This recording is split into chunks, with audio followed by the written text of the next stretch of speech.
وہ ہے دولت۔ دولت کیا چیز ہوتی ہے؟ دولت سب کچھ خرید سکتی ہے۔ دولت اینک خرید سکتی ہے مگر نظر نہیں، کتابیں خرید سکتی ہے مگر علم نہیں، گھڑی خرید سکتی ہے مگر وقت نہیں، قلم خرید سکتی ہے مگر تحریر نہیں، دوائیں خرید سکتی ہے مگر صحت نہیں، نرم بستر خرید سکتی ہے مگر نیند نہیں، عیش و عشرت خرید سکتی ہے مگر سکون نہیں۔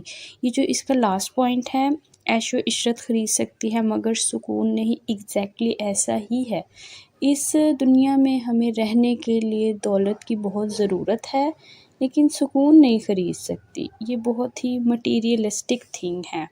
پیسے ہونا بہت ضروری ہے، اس سے آپ کی ضروریات پوری ہوتی ہیں، لیکن جیسے کہا نظر، علم، وقت، تحریر، صحت، نیند، سکون، یہ چیزیں نہیں خرید سکتی۔